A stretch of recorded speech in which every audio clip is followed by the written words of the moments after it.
el avión italiano Lucer se convirtió en el mejor torpedero de la Segunda Guerra Mundial y hundió decenas de barcos.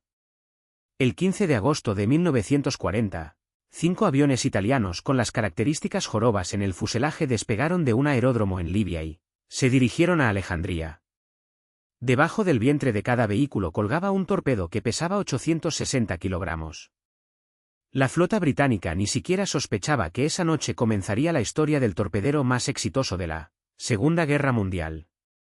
Pero para comprender cómo un feo avión trimotor con una joroba absurda se convirtió en una pesadilla para la Royal Navy, es necesario retroceder 7 años, a Italia durante la era Mussolini, donde un ambicioso diseñador soñaba con la fama mundial.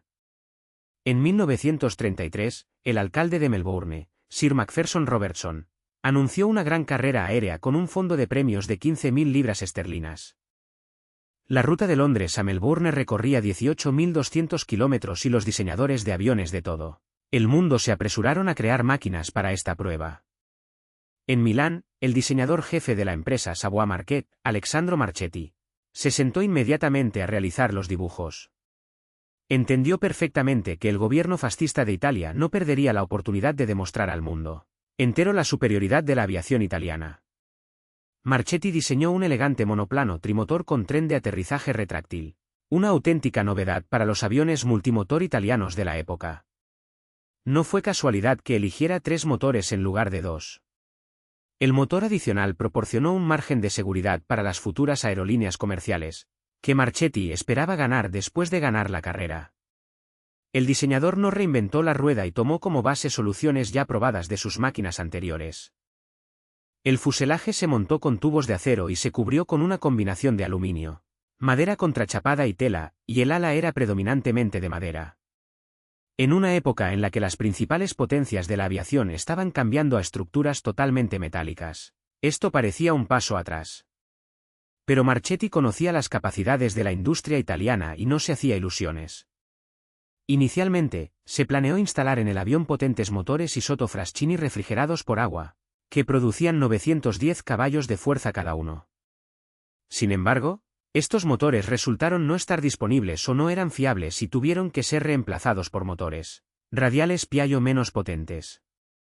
El prototipo voló el 8 de octubre de 1934, pero ya llegaba tarde a la carrera de Melbourne.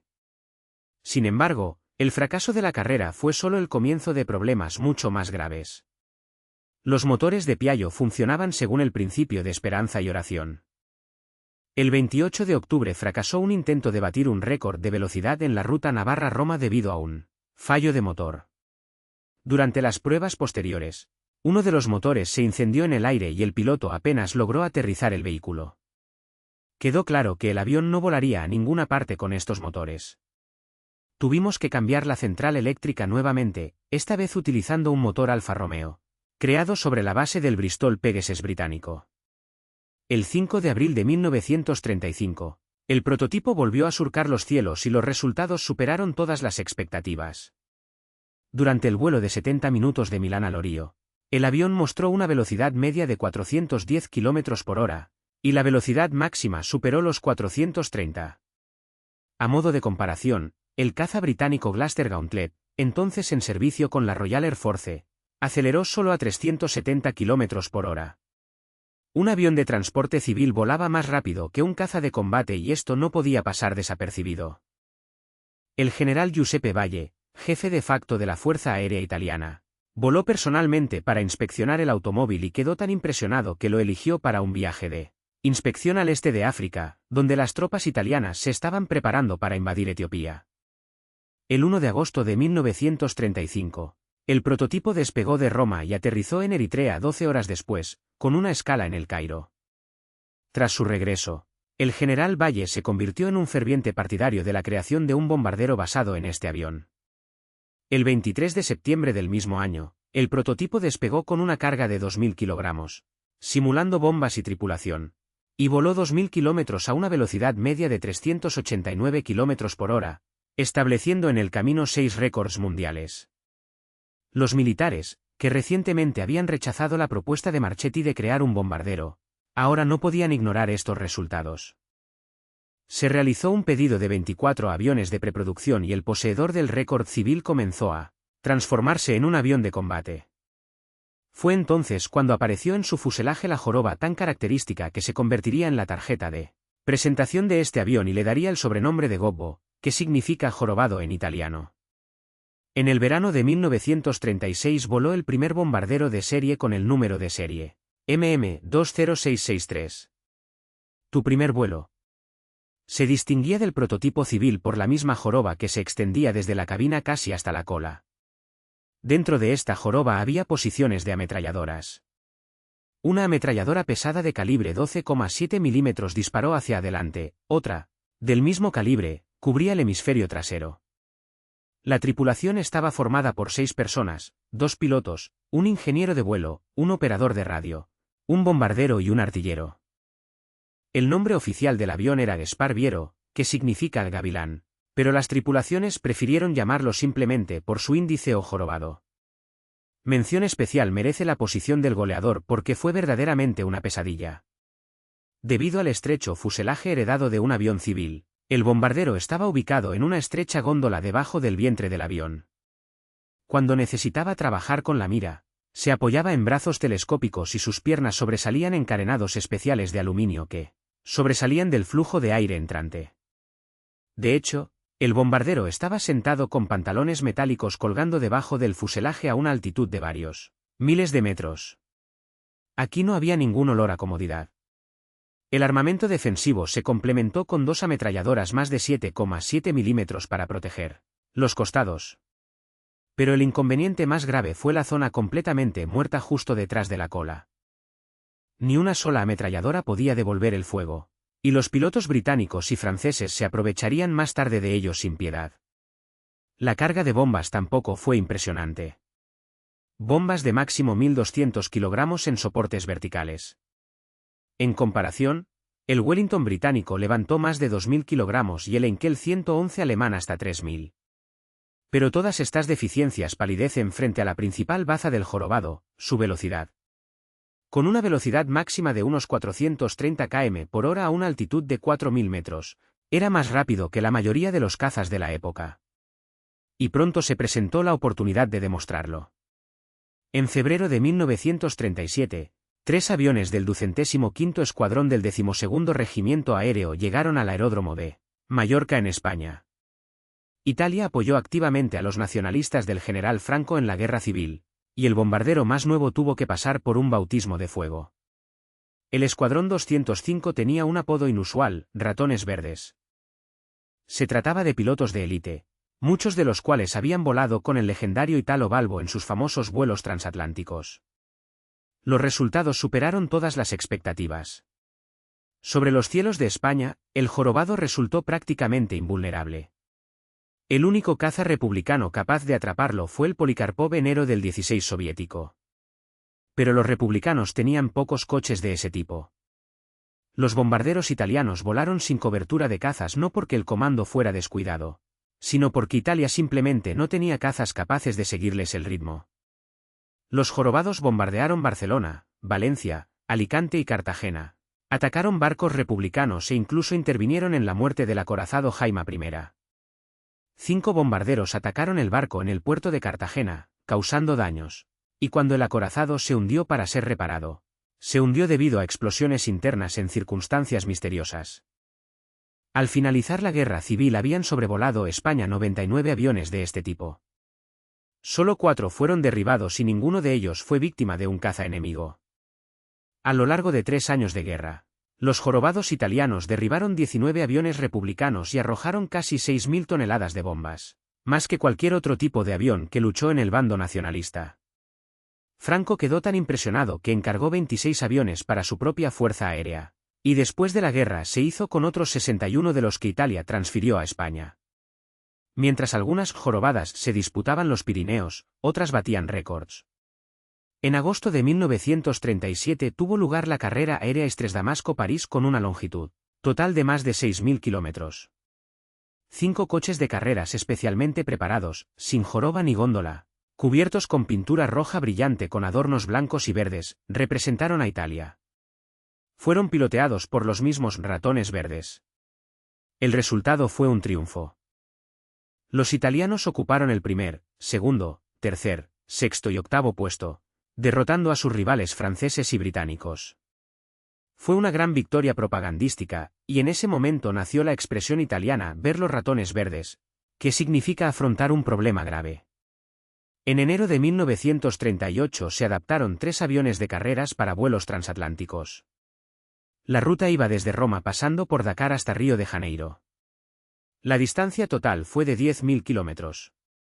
Al volante de uno de los coches estaba Bruno Mussolini, de 22 años, hijo del dictador. El 25 de enero, los 3 aviones aterrizaron en Brasil, cubriendo una ruta desde alrededor de una velocidad promedio de 400 kilómetros por hora. Las revistas de películas de propaganda se ahogaron de alegría y 3 coches fueron transferidos al ejército brasileño, donde sirvieron hasta 1944. En el verano de 1940, la Fuerza Aérea Italiana tenía 612 jorobados. Formaron la columna vertebral de la Fuerza de Bombarderos, armando a 14 de los 23 regimientos de bombarderos. Los pilotos y comandantes confiaban en sus máquinas. En España eran invencibles, los récords caían uno tras otro y su velocidad aún inspiraba respeto. Pero el mundo ha cambiado. Y muy pronto los pilotos italianos aprendieron que la gloria de las victorias pasadas no protegía a los nuevos combatientes de las balas. El 10 de junio de 1940, Italia declaró la guerra a Gran Bretaña y Francia. El mismo día, 137 jorobados con base en Sicilia recibieron la orden de atacar Malta. Esta pequeña isla en el centro del mar Mediterráneo controlaba las rutas marítimas entre Italia y el norte de África, y su neutralización se consideraba una alta prioridad. El mando italiano confiaba en el éxito. La guarnición británica en la isla parecía débil y la fuerza de combate estaba formada por solo unos pocos biplanos Gloster Gladiator obsoletos. Sin embargo, esta confianza se evaporó rápidamente. Los gladiadores malteses, que pasaron a la historia con los nombres de Fe, Esperanza y Caridad, resultaron ser mucho más peligrosos de lo que esperaban los italianos. Los pilotos británicos descubrieron instantáneamente el tendón de Aquiles del jorobado, la zona muerta justo detrás de la cola, donde ninguna ametralladora podía llegar. Viniendo estrictamente por detrás, dispararon impunemente contra los bombarderos italianos. Cuando los modernos cazas Hawke Hurricane llegaron a Malta, la situación se volvió catastrófica. El Hurricane desarrollaba una velocidad de más de 540 km por hora y llevaba 8 ametralladoras. Contra un oponente así, la antigua ventaja en velocidad se convirtió en nada. Las pérdidas aumentaron con cada incursión. En otoño, las incursiones diurnas tuvieron que reducirse, y en diciembre, solo quedaban en Sicilia 30 vehículos listos para el combate de los 137 originales. Uno tras otro, los escuadrones fueron retirados para su reorganización y los reemplazos no tuvieron tiempo de compensar las pérdidas. Las cosas no iban mejor en el norte de África. Alrededor de un centenar de bombarderos se distribuyeron en 4 regimientos aéreos, pero el comando los utilizó de manera completamente inepta. En lugar de atacar objetivos estratégicos, los jorobados fueron enviados a buscar vehículos blindados británicos en el desierto. Era casi imposible alcanzar un pequeño objetivo en movimiento desde una altura y se desperdiciaban valiosos aviones. El 28 de junio de 1940 ocurrió una tragedia que conmocionó a toda Italia. Italo Balbo, aviador legendario, héroe de los vuelos transatlánticos, mariscal del aire y gobernador de Libia, regresaba a Tobruk a bordo de su avión personal. Se trataba del mismo jorobado, cuya silueta trimotor era conocida en todo el país. Cuando el coche estaba aterrizando, los artilleros antiaéreos italianos abrieron fuego y lo derribaron. Balbo murió junto con toda la tripulación.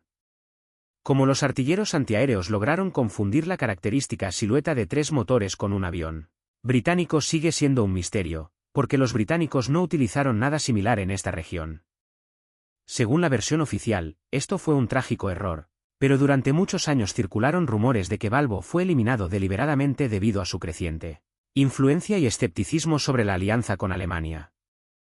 Mientras tanto, continuaron los bombardeos de las bases británicas en Solum, Mersa Matruh y Alejandría, pero cada misión se convirtió en una lotería de la muerte.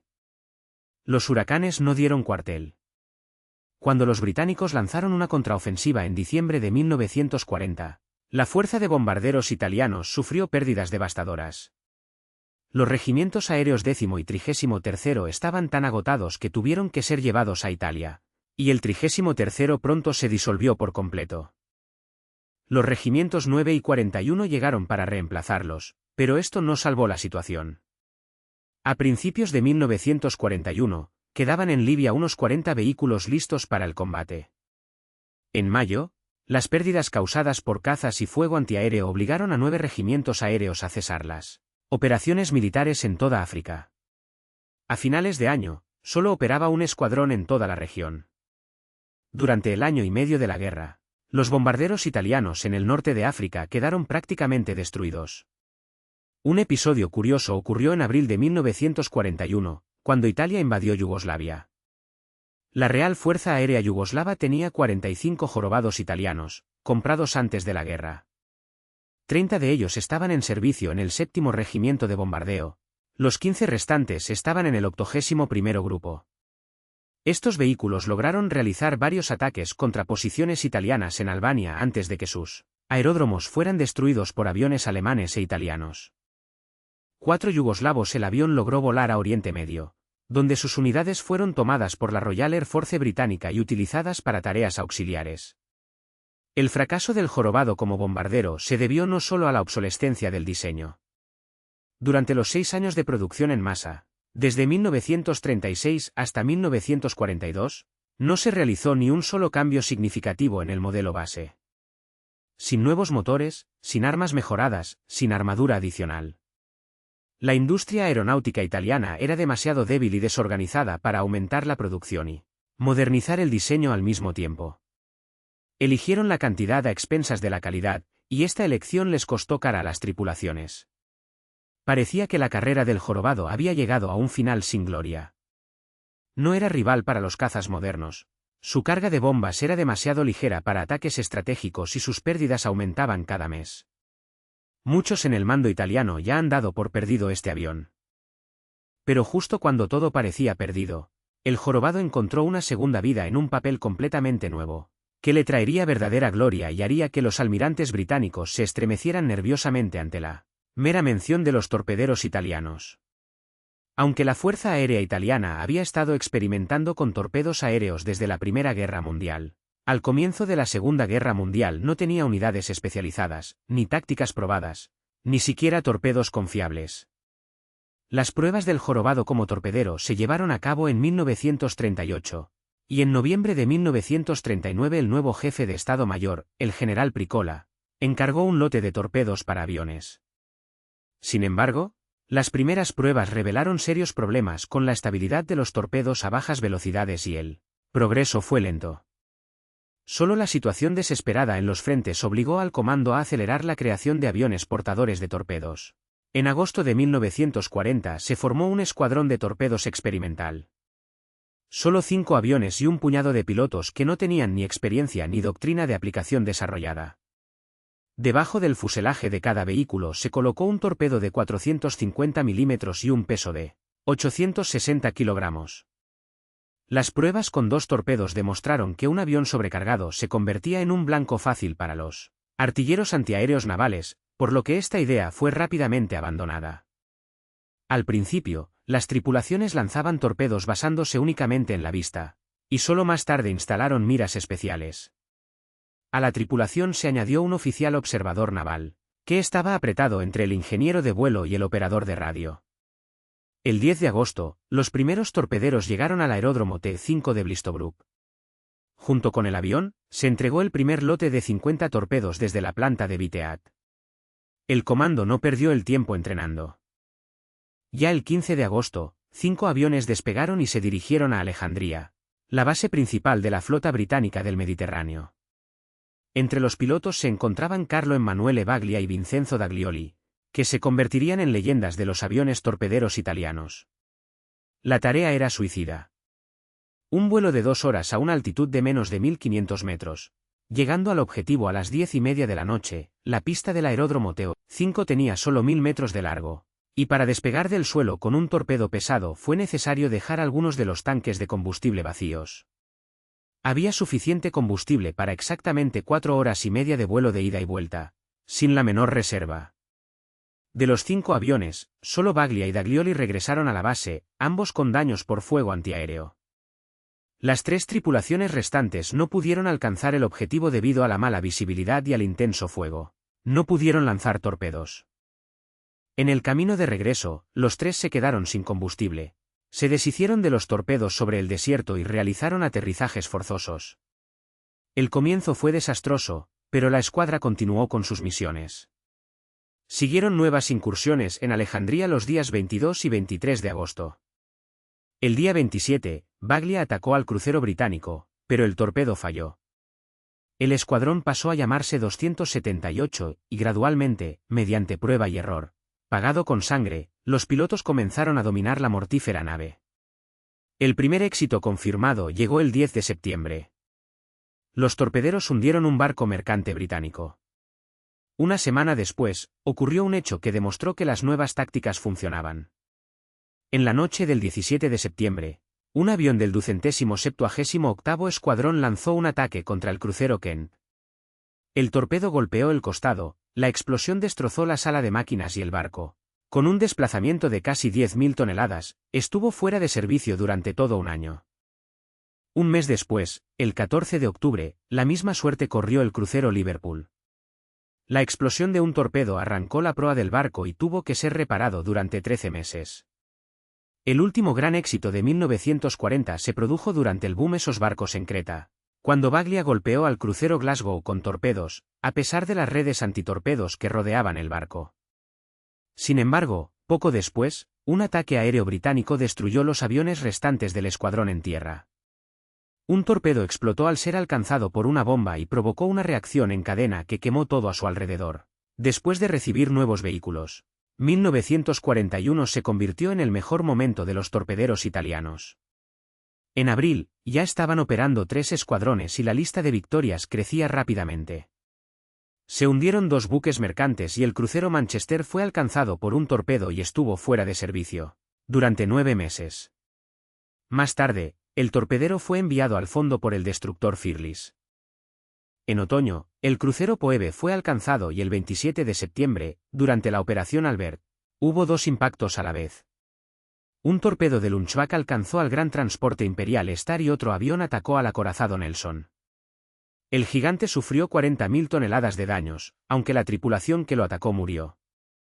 En otoño, los transportes Empire Pelican y Empire Defender se añadieron a la cuenta de torpederos, y luego Glenn y Zaka en noviembre. En diciembre, el destructor Zekolb sufrió graves daños.